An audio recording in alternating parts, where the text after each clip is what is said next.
Review now, and I'm again joined by Elena Casas. Hello, Elena. Hi, Steve. The international press are going heavy on the Algerian independence anniversary.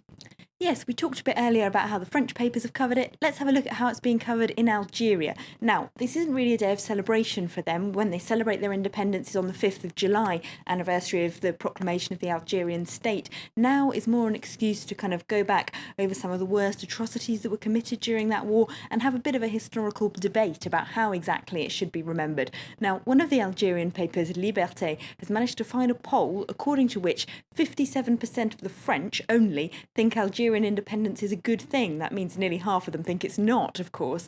Now, for the Algerian paper Liberté, that's kind of allows them to say that some of the French are still holding on to old colonialist memories, that they still haven't quite realised that Algeria is an independent state on a par equally with France. Now, in their editorial, they say that Algeria should be doing a better job of teaching its own history to its own children and young people. They say that lots of this history is unknown. In France, a lot of it to do with the atrocities committed by French troops because the French government deliberately wants to cover it up, they say. In Algeria, it's not being taught properly just because the teaching sort of resources aren't there, and so all these personal histories are being lost. People who fought in the Algerian war on both sides, they're not being passed on properly, they say, and they have a duty to allow generations of young Algerians to find out about it. Wow, that's quite an interesting issue to have to deal with, I guess. What about the debate about whether the war should be celebrated in the first place? Well, there's quite a debate going on about how it should be remembered. The paper Le Quotidien d'Oran says there's a war of memory going on between France and Algeria. Basically, they're accusing the French media, who have recently made quite a lot of long-form documentaries and TV series and things like that to commemorate the anniversary, of using all the resources that they have to try and tell the French side of the story and perpetuate what they call a series of myths. They say that while these TV programmes admit that the French behaved badly, they also say there were atrocities on both sides. They say that not all Algerians wanted independence. They say that the French didn't necessarily behave all that badly, that things like that. And they say that they're just not true, those stories. They're trying to tell a story that fits in well with what the French government wants to hear, even though we're 50 years on from the events. And it's hard from the Algerians to fire back, at least according to this article, telling their own story because they just don't have the resources to make, Algerian public TV doesn't have the resources to make big documentaries and big TV series. So they say unless they find a way to tell young people their own story, they'll end up watching the French programmes and learn a false image of their story, if you like.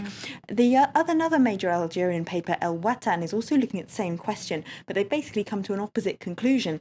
They say that the Algerian government has spent too long spinning a myth about just how badly the French colonial occupiers treated the Algerians in order to make their own government look better in contrast, if you like. But now they say that apart from a few very far-right colonialist nostalgics in France, everyone knows that the French occupation was brutal, so the Algerian government should start admitting that Algerian freedom fighters also committed atrocities. So there's quite an argument going on between those Algerian papers about what exactly they should be remembering. Well, 50 years on, and it's just as controversial, clearly. Staying with North Africa, and Gaddafi's intelligence chief Abdullah al-Senussi was arrested over the weekend in Mauritania.